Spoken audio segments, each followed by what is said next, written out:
Valeu, torcedor! Obrigado pelo carinho e pela audiência de todos vocês, meus amigos. Dia de Grêmio, hoje tem Cuiabá e Grêmio às 19 horas na Arena Pantanal, um jogo pro tricolor voltar a reencontrar os caminhos das vitórias, voltar a pensar no Campeonato Brasileiro.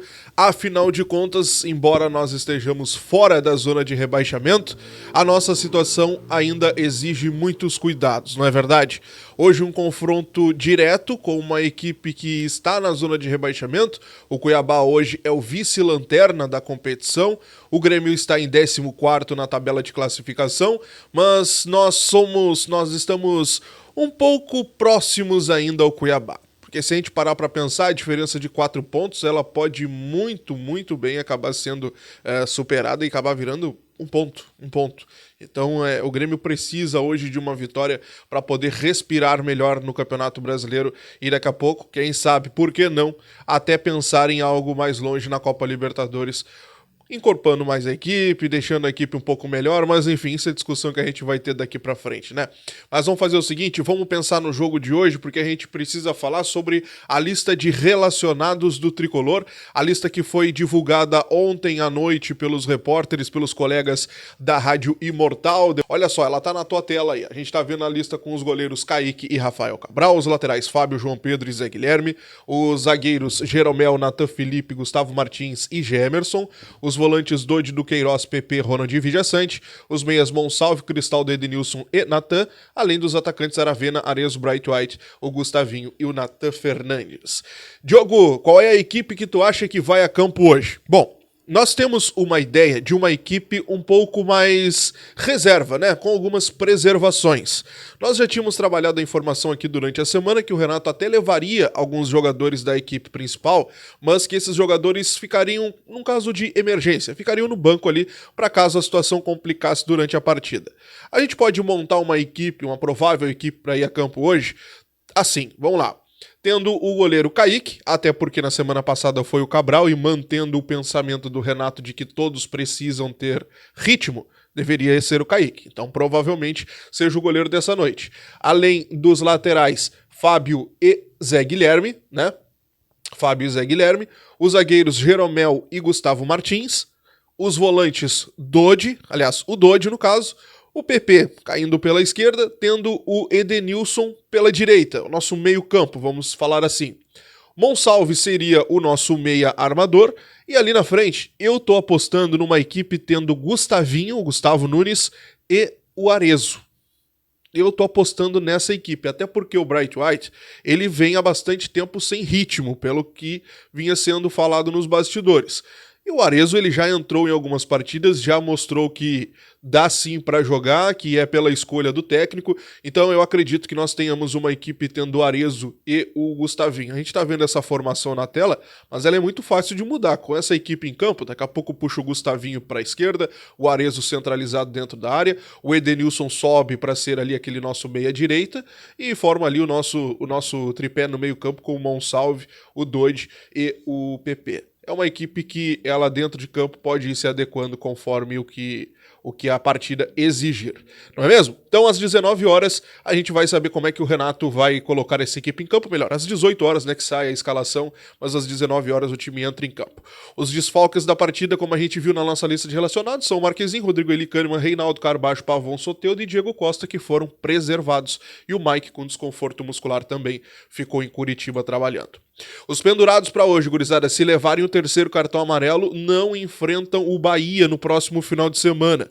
São Duqueiroz, Edenilson, Gustavo Nunes, o Kahneman não foi, né? Então o Kahneman não corre esse risco. Reinaldo também não, e o Vijaçante, que provavelmente estará no banco, mas o Vijaçante é aquele fominha, né? É fominha no bom sentido, ele quer jogar todas. Então não se surpreenda daqui a pouco do Vijaçante até ganhar alguns minutos aí no primeiro tempo ainda. Mas vamos lá, o provável Cuiabá deve vir com o Walter, o Matheus Alexandre, o Marlon, o Alan Imperiur e o Railan.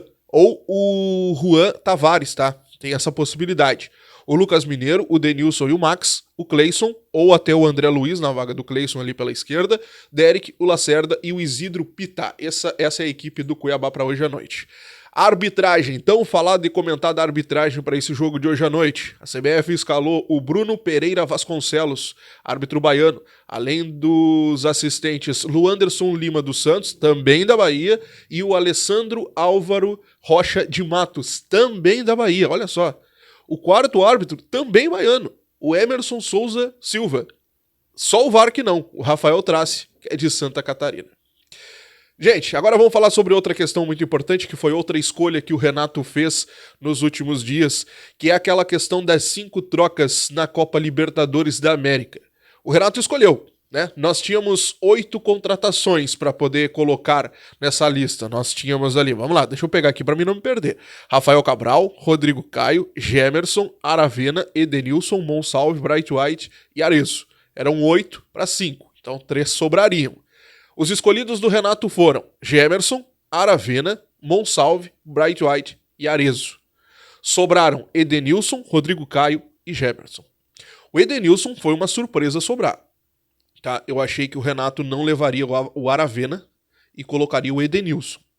Porque nós já temos o Pavon, temos o Soteldo, temos o Gustavinho, o Nathan Fernandes, nós já temos outras opções para aquela posição, a não ser que o Renato tenha uma ideia diferente para o Aravena, o que eu não acredito, até porque ele é um jogador de cair pelos lados, não é um jogador centralizado. Para centroavante nós temos outras opções, temos o Arezzo, temos o Bright White agora, tem o próprio Diego que está voltando.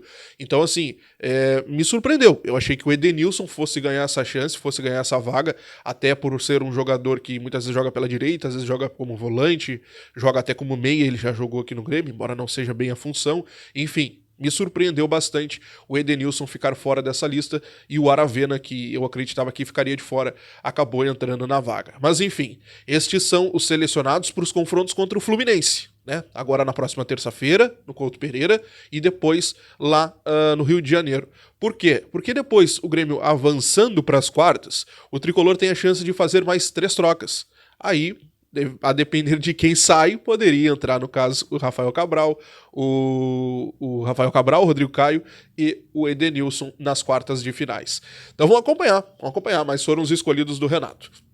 Gente, olha só, ontem à noite o Grêmio surpreendeu, né, com a informação de que não conseguirá voltar para sua arena no próximo dia 17, confronto contra o Bahia, que era, até se esperava essa volta, mas tinha aquela data lá do dia 1º de setembro ali, de cantinho, só assombrando, mas ela acabou se confirmando. Bom, a nota que o Grêmio soltou nas redes sociais confirmou que o Tricolor não vai voltar para sua arena agora por conta das condições do gramado.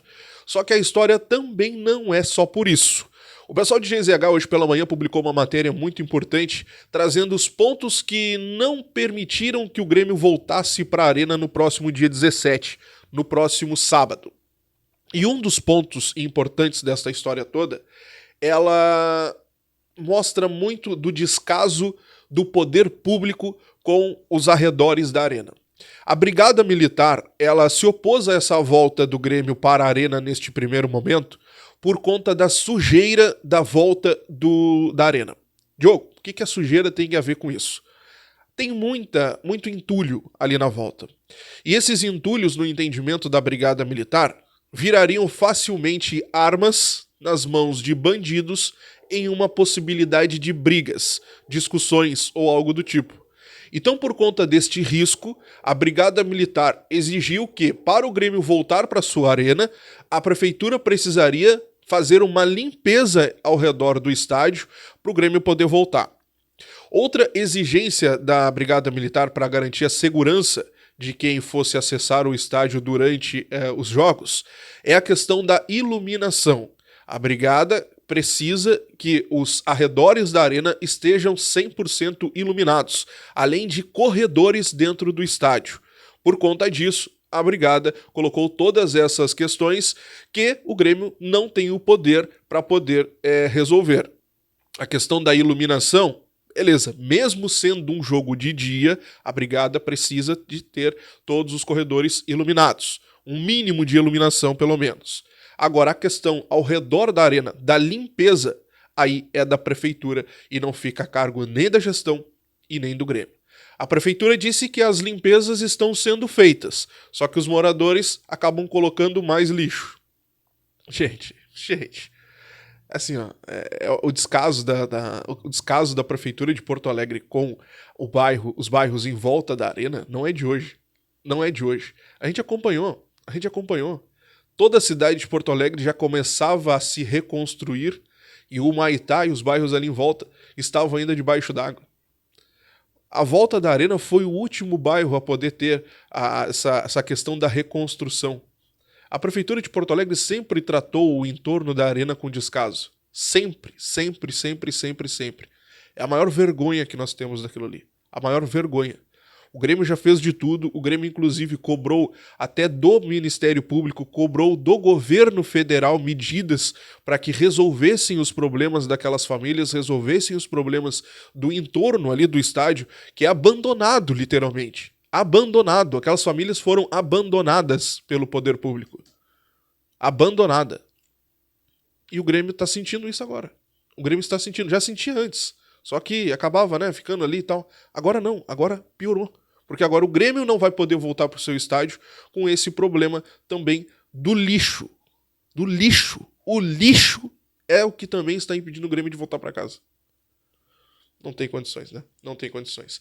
Até o momento, para vocês terem uma noção, nós já disputamos 12 partidas como mandante em outros estádios. Foram 5 no Couto Pereira, 5 no Centenário, uma em Cariacica, no Kleber Andrade, aquele jogo lá contra o Botafogo, aquele jogo ridículo lá que a gente fez, e na Arena Condá que nós nós fizemos uma partida. Nós temos ainda mais 2 partidas fora como mandante. É o jogo contra o Fluminense na próxima terça-feira pela Copa Libertadores da América, lá no Couto Pereira, e o confronto contra o Bahia no próximo final de semana, que foi marcado pela CBF para acontecer no Alfredo Jaconi, lá em Caxias do Sul. Depois nós vamos jogar contra o Fluminense fora de casa, né, para decidir a vaga da Libertadores, lá no Rio de Janeiro. Depois vamos jogar contra o Criciúma pelo Campeonato Brasileiro, no dia 25, às 11 da manhã, em Santa Catarina, né, fora de casa. E aí sim, o Grêmio volta para sua arena, pelo menos é a ideia nesse momento, né, no dia 1º de setembro, contra o Atlético Mineiro, às 4 da tarde. Enfim, questões que acompanham o Grêmio há muito tempo e que não mudam, né? Não mudam. O descaso do poder público é simplesmente ridículo. Atenção, ano de eleição. Prestem muita atenção nas decisões que vocês vão tomar agora. Grande abraço, até a próxima, bom jogo. Terminou a partida, vem pra cá. Pós-jogo, tu sabe que é aqui, né? Coletiva, participação de vocês, análise, tudo mais. Sempre aqui com muito comentário da galera. Grande abraço, até a próxima, gurizada. Tchau, tchau.